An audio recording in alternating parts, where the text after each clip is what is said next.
Yo, Sparky, where are you at, man? I'm here and you're not there. Where are you? Hey, welcome to the show. Questions from the truck. I am at the Red Caboose Inn. Questions from the truck, number 20, 21? Is that right? Or is it 22? I don't know. I'll know better later. Hey, welcome to the show. How this works is you guys ask your questions, model railroad related, and woodworking related, and I try to get you some answers. Let's start the show.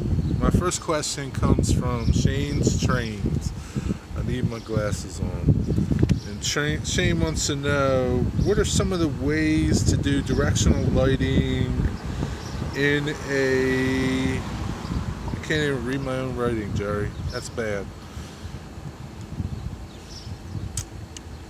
In a blue box, okay. In a blue box loco. And Art had answered your question, Shane, I think. But I'm going to put Shane's entire question in the description, as I do with everybody's questions. Check that, please. And thanks for your question, Shane. My next question is from Little Legend Lamborghini. Hey man, what's up? Welcome to the channel.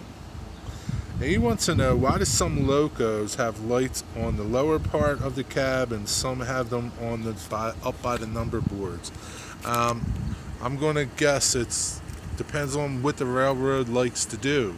It's it's the railroad's choice to where they mount their headlights and all that. So when they order locomotives, that's what they do.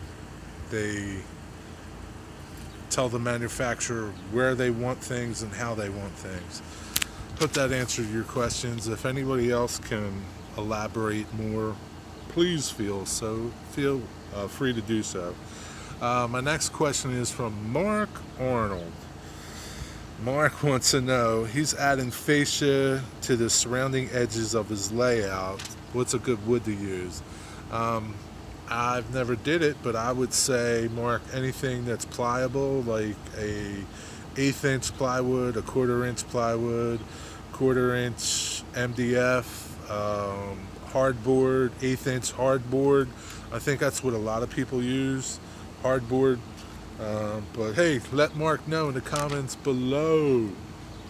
My next question is from Drew Steele 69. What's up, Drew? Drew, he got a new locomotive for Father's Day, and he wants to know, do you guys register your locomotives? I guess for your warranties. Do you send in your registrations for your new locomotives? Let Drew know, let us all know. Should he do it? My next question is from Indian Head Valley Railroad. Wilmer wants to know if I'm building any kits, structures, or dioramas. So I am building a little kit that I got for my birthday last week. And oh yeah, somebody stopped and asked me. He didn't want to get in my way. He didn't know I was filming this way. So it's this 3D. Well, yeah, it's a 3D plywood, steam engine and tender. Putting that together. Maybe I'll try to put a photo of it here. I got a little bit of a video of it. It's pretty cool. It's killing me. It's hard. It's tiny little parts, man. And it's like in 1/8 scale, so it's kind of like, I guess, a little bigger than HO, and it's still tiny parts. My next question, thanks Wilmer. My next question is from my buddy, Delaware Rail fan. He's got a lot of questions today again. His first question is, worn out rail. He wants to know, especially, how do they know when to change the rails? I really don't know, Jeff. I'm going to guess those geometry cars that you see on the tracks, they're checking the track to see if it's got any cracks and whatnot, and that's when they change it. So I hope that answers your question. If anybody else knows, and again, I'm going to put the full questions below. I'm just kind of like taking short notes here.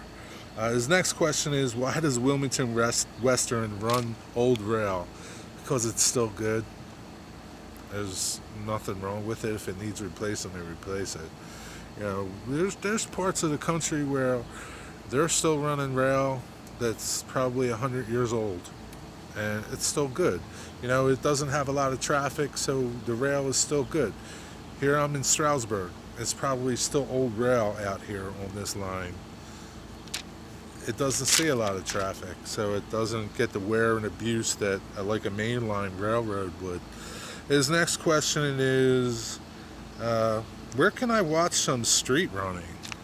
I only know a couple places in our area. One is down in Marcus Hook, and I know they run early in the morning on like during the beginning of the week, and it's early in the morning. Like I catch them heading south at like 11 o'clock, and then they probably were 10 o'clock, 10:30, 11 o'clock. And then there's another place up in Morrisville, Pennsylvania, I think. I don't know much about it up there. And do Philly trolleys, his next question is, do Philly trolleys run on Saturday? Yes, they do. They run on Saturday and Sunday all the time. You're thinking about going up there? Bring a mask. I'm kidding you. And that pretty much brings us to a close. Hey, Dave's Trains. Dave, the next time I go out to that feed mill, I will get some video of it, or get some close-ups of it. As always, I thank you for helping answer these questions, and I thank you for asking questions. And as always, I wish you a good week. Be blessed, be well, and see you next time. See ya!